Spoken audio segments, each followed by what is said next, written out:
is the worship of the god Samhain. He is the god, the reaper of death. Samhain is said to be the god of the dead, and on Halloween Eve, he called up all the evil, wicked spirits to come out of the ground and to walk the earth. Now, in Great Britain, and over on that side of the world, many years ago, were the Celts, I guess you call them, the Celts, C-E-L-T-S. And they were a group of people who had priests called the Druids. The Druids were blood-drinking, horribly evil priests. They used to take full wicker baskets and put human beings in them and put covers on them and light the baskets where you could hear the human beings screaming for mercy all around the villages. This was an offering to the god Samhain on the eve, which is Halloween. That holiday was so important to the Celts that their priests would go from house to house demanding treats and offerings so that those people within that house would not be harmed. This is what would happen, ladies and gentlemen. The Druids, who worshipped the devil, who had nothing to do with God, who had dragged the Celts into that abominable life, on that eve would teach them that these spirits, these goblins, would walk the earth. And in order to appease them, it was important to offer something to those wicked spirits. It started out where the people would leave just treats, little, maybe food. Because these wicked spirits, they believed, could spoil the milk that came from the cow, could cause death in the home, could cause all kinds of diseases to their animals and their farms and their families. So they'd start by leaving little treats out to appease them. Well, as wickedness grew and the people gave in to this diabolical thing, those treats weren't enough. They began to demand animal sacrifices. And so the people now, and the Druids now, would begin to offer animal sacrifice, shedding blood on the 31st. They would sometimes cut off the head of a goat and put it up on a stick because that was a representation to their god, Samhain. These were offerings of treats to him to appease him, that he would not, and his wicked spirits would not do damage or cause havoc in the villages. As men gave in more to this, that was not enough. Now they wanted humans, human sacrifices. And this is what would happen, ladies and gentlemen.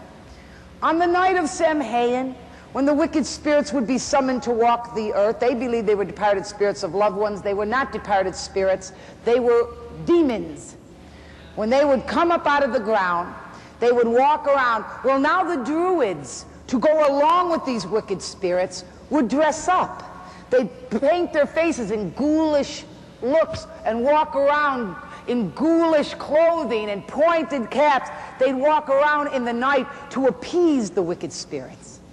On this particular evening, they would go to people's homes, knock on their door, and demand that that night before midnight, a virgin in that family be offered as a sacrifice to Samhain.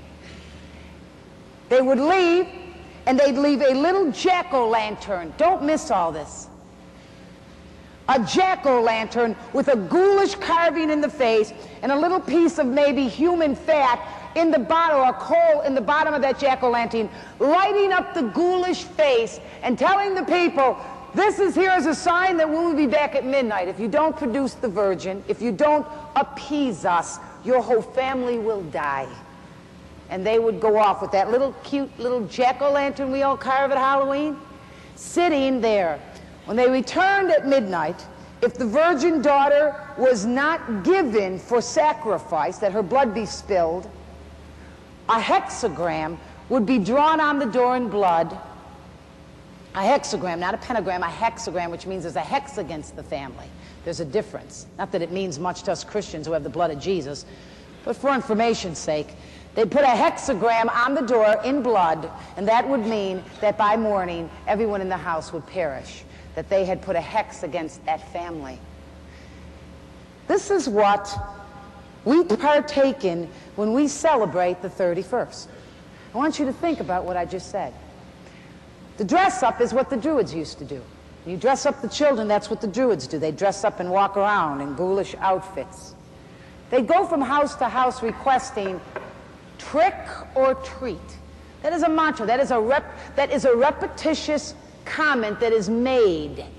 Give us, and what the kids are doing today when they go out dressed up is they're imitating the Druids. They're taking part of Samhain's holiday. You can't fix it, folks. You can't scrub it down. This is what they're doing.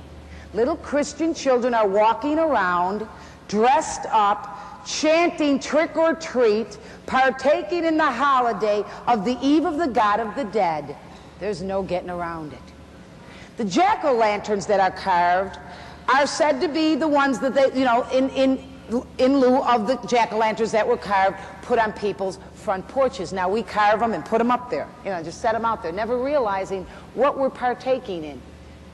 The pointed hat that some of the children wear, the witch hats, and sometimes we'd put them up in our windows, the cute little witch. Well, the pointed hat means the cone of power. That means anyone wearing that pointed hat operates in divination and sorcery.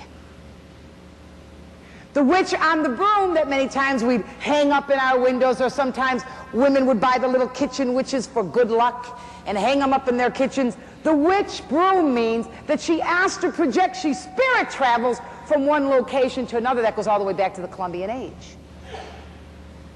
The little Casper ghouls that we put up with the little smiles that look real cute with their little, at the bottom they don't have legs, but it almost looks like an upside down sheet. That represents the spirits coming up out of the ground, but they look real cute, don't they? They make them with real cute little faces. They look like Casper the Ghost.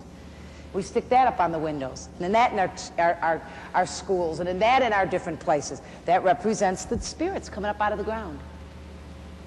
The black cat is believed by witches, and when I hung around with a girl named Linda who was practicing with me for a while, and she kind of got off, and I got into it very heavily when I moved into Lancaster. But we believed that it was very easy to transfer our spirits into the cats, or that spirits could get into animals.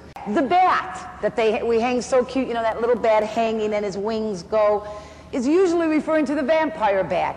Whenever you're involved in darkness, you like creatures of darkness, black cats, bats, vampire bats that drink blood. I've been doing these seminars, and I've got more kids that fill this place that are into vampirism and are drinking blood. Did you know that? I got a letter from a girl I can read to you that's been drinking blood since she's 17 years old. She says she can't stop. Somebody's daughter that everybody thought would never get into it started messing around, and now she's begging to get out. The pointed hat, the lantern, the trick or treat. Ladies and gentlemen, let me tell you something about Halloween. You can't redeem it. People, when it comes, you shouldn't even act like it's there.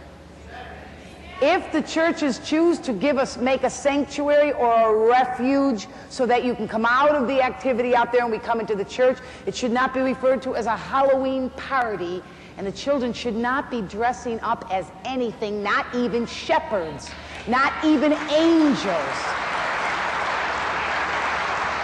Because the minute you start, you take on the festival. And I'm telling you something, witches think it's funny. Well, my little girl's an angel. Your little girl's dressed up on the eve of Samhain, man. That's what your little girl is. That's exactly what witches would think, or those practicing the art. When we try to play this, well, we're having a Christian party and our kids are getting dressed up. No. You're dressing your kids up and you're celebrating their holiday. It shouldn't even be recognized. It shouldn't even be paid attention to. It is an evil, evil holiday.